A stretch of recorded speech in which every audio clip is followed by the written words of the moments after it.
30 de abril, 2024. Tipo de azul.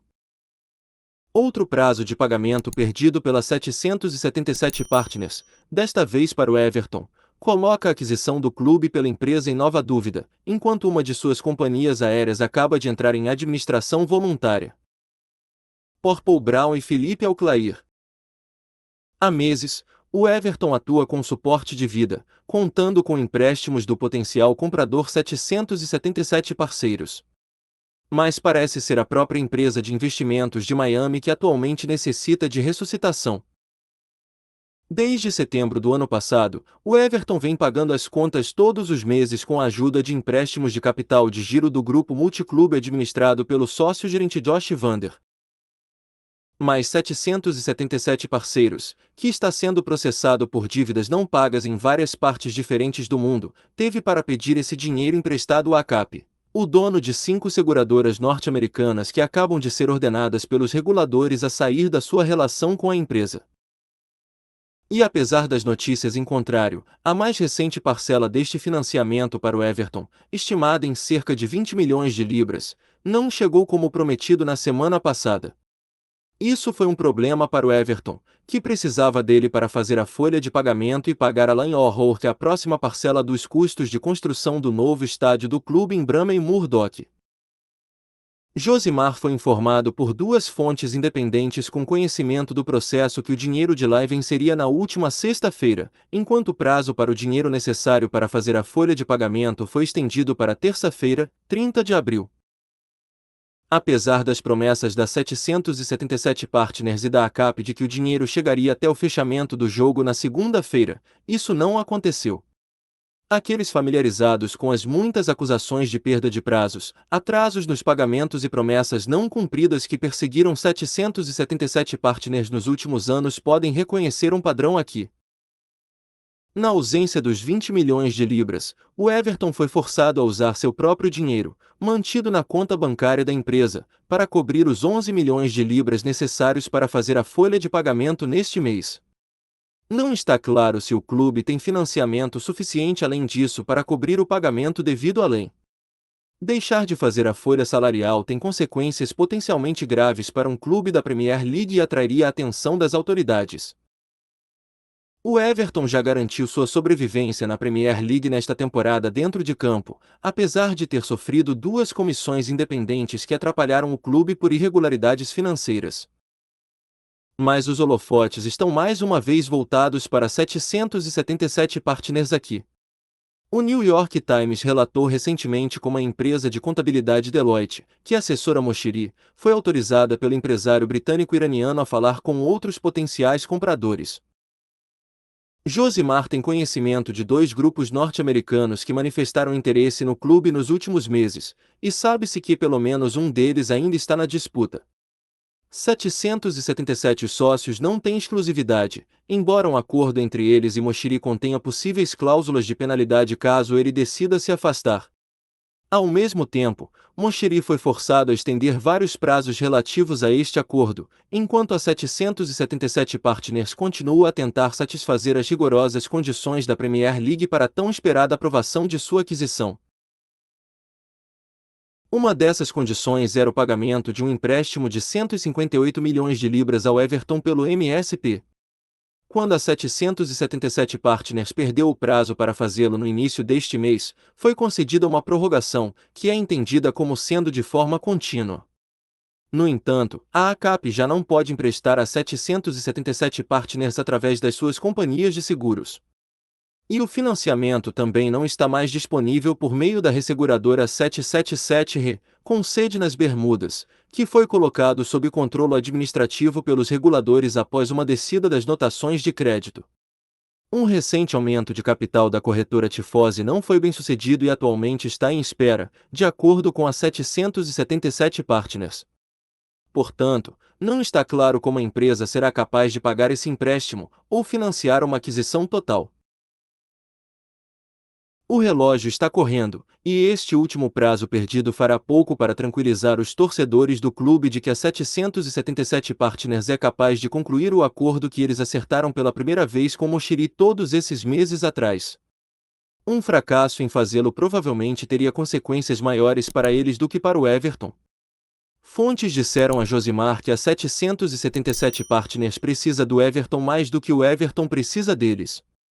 Os processos de recuperação de dívidas contra a empresa estão se acumulando e o Everton, com seu estádio novinho em folha, foi visto como crucial para trazer novos investimentos para a empresa, de acordo com documentos que Josimar viu.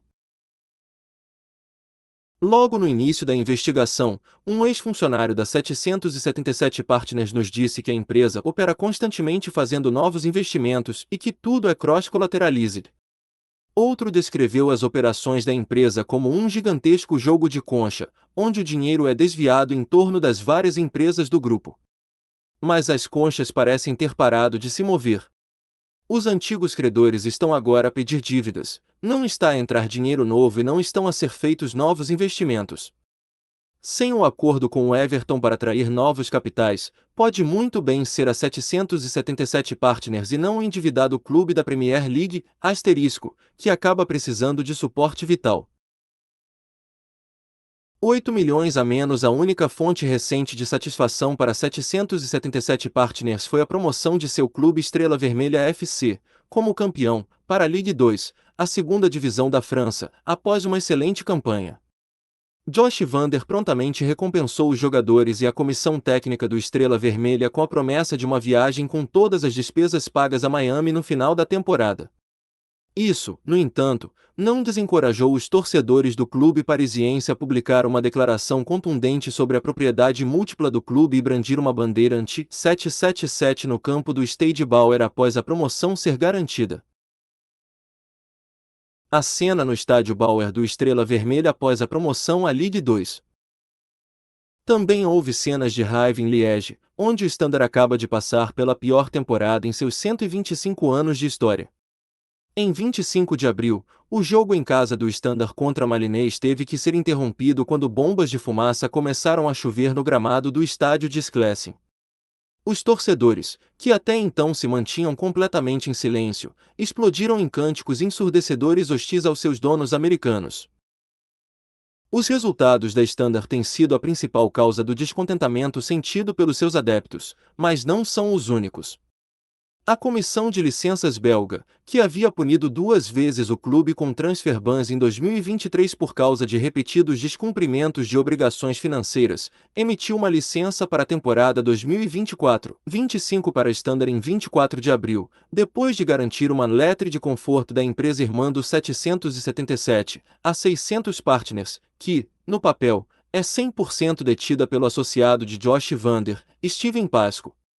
Esta carta vinculativa garantia que 600 sócios forneceriam, se necessário, o dinheiro necessário para manter o clube e a sua equipa à tona, mas não apresentou provas de que o montante em causa, pensado ser ligeiramente inferior a 40 milhões de euros, tinha sido reservado.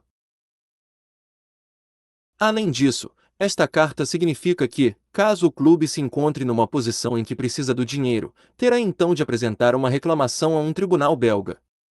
Em outras palavras, a holding da Standard, de propriedade de Van Der e Pasco, teria que processar Van Der e Pasco. E Standard precisa de dinheiro, como dito a Josimar por várias fontes belgas e confirmada pela emissora nacional belga RTBF. Os fornecedores independentes da Standard ainda encontram extrema dificuldade para serem pagos dentro de 3 meses da data de vencimento, o que levou alguns deles, cuja identidade é conhecida por Josimar, a desistir de seus serviços. A 777 Partners não pagou atempadamente a segunda tranche do dinheiro devido pela compra do estádio da Standard, que venceria em 15 de abril, 3,5 milhões de euros, dos quais quase 700 mil são devidos ao internacional belga Axel Witsel. Eles também estão inadimplentes com o pagamento ao ex-dono do Standard, Bruno Venanzi, da segunda parcela da compra do próprio clube, outros cerca de 3 milhões, que Josimar entende que serão objeto de uma ação judicial. No total, a operação da 777 Partners está 8 milhões a menos. Manifestação dos torcedores do Standard no jogo em casa contra o Mechelen, 25 de abril de 2024. Aterramento, novamente. Outra grande fonte de preocupação para 777 Partners será a notícia de que sua companhia aérea australiana de ultrabaixo custo Bonza suspendeu toda a sua frota a partir desta terça-feira, 30 de abril, pois não poderia mais voar seus 30 Boeing 737 MAX 8. Isso foi confirmado em um breve comunicado divulgado naquela manhã pelo CEO da empresa, Tim Jordan. Horas depois, foi anunciado que Bonza havia sido colocado em administração voluntária. Esse desenvolvimento seria preocupante o suficiente por si só se ilustrasse como os empreendimentos de aviação da 777 têm lutado para sobreviver, quanto mais obter qualquer tipo de lucro, nos mercados desafiadores em que operam. Canadá, principalmente, para a Flair, que também teve sua parcela de problemas, e a Austrália, para a Bonza, dois países em que, historicamente, as companhias aéreas de ultrabaixo custo têm encontrado quase a impossibilidade de obter lucro. O que é consideravelmente mais preocupante é que, de acordo com a revisão financeira australiana, o aterramento da frota de Bonza foi a consequência direta da reintegração de posse de algumas de suas aeronaves, cuja propriedade havia sido transferida da própria 777 Partners para a IP Capital, uma casa de investimentos controlada por ninguém menos que a ACAP de Kenneth King. Isso está em sintonia com a intenção declarada de King, não que ele tenha muita escolha, de desinvestir da 777 Partners, não apenas para reduzir sua considerável exposição ao grupo, mas também para satisfazer os reguladores nas Bermudas e Utah, bem como para não correr o risco de ser rebaixado pela própria agência de classificação de risco. Já que o 777R, braço de resseguros da 777 Partners nas Bermudas, foi, para C e CCC, rebaixado pela Ebest em fevereiro deste ano. A agência também rebaixou o grupo ACAP de BBB+ para BBB em fevereiro, colocando essas classificações sob revisão com implicações negativas. O significado da mudança de King ainda é difícil de determinar, pois não está claro se ele pretende continuar apoiando a 777 Partners como ele tem feito há anos, ou se seu desinvestimento significa que ele acredita que as coisas foram tão longe quanto poderiam ir, e que ele teve que se salvar o mais rápido possível. Seja qual for a forma como se olha para a situação, no entanto, isso significa apenas uma coisa: incomodar. Asterisco. Uma fonte próxima à EFC disse a Josimar que o clube tinha caixa suficiente disponível para honrar os compromissos com a folha de pagamento até o final do verão.